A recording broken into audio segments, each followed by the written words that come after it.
ಅಂತ ನಮಗೆ ಸ್ಪಷ್ಟವಾದಂಥ ನಿರ್ದೇಶನ ನಮ್ಮ ಅಧ್ಯಕ್ಷರು ಕೂಡ ನೀಡಿದರು.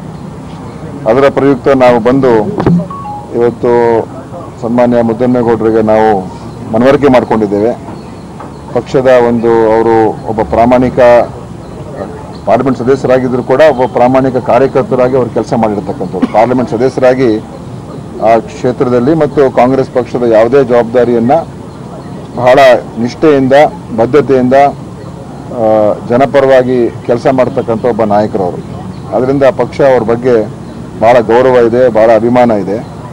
ನಾನು ಮೊದಲೇ ಹೇಳಿದಾಗೆ ಈ ವಿಚಾರದಲ್ಲಿ ಏನು ಮೈತ್ರಿಯ ಆಧಾರದ ಮೇಲೆ ಚುನಾವಣೆ ಮಾಡ್ತಾ ಇದ್ದೀವಿ, ಇದರಲ್ಲಿ ಒಂದು ಕೆಲವು ತೀರ್ಮಾನಗಳು ಆಗಿರ್ತಕ್ಕಂಥದ್ರಲ್ಲಿ ಖಂಡಿತವಾಗಿಯೂ ಆ ವಿಚಾರದಲ್ಲಿ ನಮ್ಮ ಪಾರ್ಲಿಮೆಂಟ್ ಸದಸ್ಯರು ಮುದ್ದನ್ಮೇಗೌಡರಿಗೆ ಅನ್ಯಾಯ ಆಗಿದೆ ಅಂತ ಸ್ಪಷ್ಟವಾಗಿ ನಾನು ಹೇಳಿದ್ದೆ.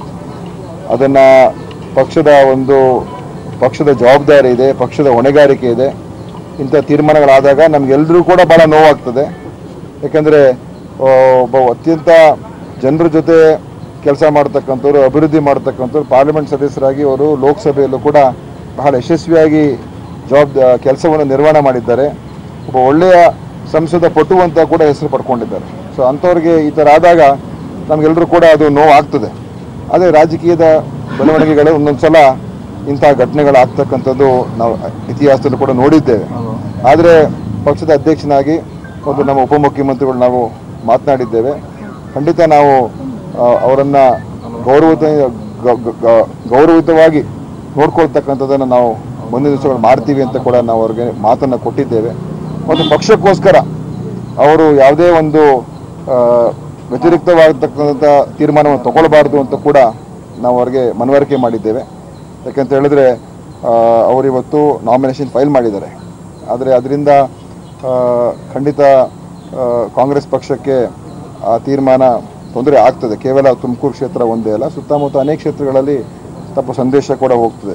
ಸೊ ಪಕ್ಷದ ಪರವಾಗಿ ನಾನು ಅವರಿಗೆ ವಿನಂತಿ ಮಾಡಿದ್ದೇನೆ, ತಾವು ಒಂದು ಒಳ್ಳೆಯ ತೀರ್ಮಾನ ತಗೊಳ್ಳಿ ಮತ್ತು ಈ ವಿಚಾರದಲ್ಲಿ ತಾವು ಏನು ಇಷ್ಟು ವರ್ಷ ಕಾಲ ಕಾಂಗ್ರೆಸ್ ಪಕ್ಷದಲ್ಲಿ ಬಹಳಷ್ಟು ನೀವು ಕೆಲಸ ಮಾಡಿದ್ದೀರಾ, ಅದನ್ನೆಲ್ಲವನ್ನು ನೆನಪಿಟ್ಕೊಂಡು ನೀವು ಪಕ್ಷಕ್ಕೋಸ್ಕರ ನೀವು ಒಂದು ಸಹಾಯ ಮಾಡಬೇಕು ಮತ್ತು ಒಂದು ಒಳ್ಳೆಯ ತೀರ್ಮಾನ ತಗೊಳ್ಬೇಕು ಅಂತ ನಾನು ಅವರಲ್ಲಿ ಕೇಳ್ಕೊಂಡಿದ್ದೇನೆ.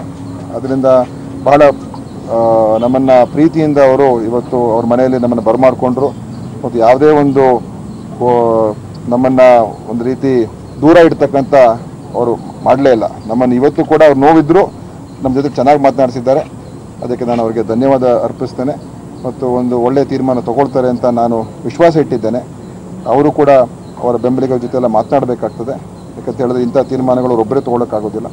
ಅದನ್ನು ಮಾತಾಡಿಕೊಂಡು ನಮಗೆ ಪಕ್ಷಕ್ಕೆ ಸಹಾಯ ಮಾಡ್ತಕ್ಕಂಥ ಕೆಲಸ ಮಾಡಬೇಕು ಅಂತ ನಾನು ಪಕ್ಷದ ಪರವಾಗಿ ವಿನಂತಿ ಮಾಡಿದ್ದೇನೆ. ಆದ್ದರಿಂದ ಅಷ್ಟು ಇವತ್ತಿನ ದಿವಸ ನಾವು ಮಾತನಾಡಿದ್ದೇವೆ. ಈಗ ಪರಮೇಶ್ವರ್ ಮಾತಾಡ್ತಾರೆ.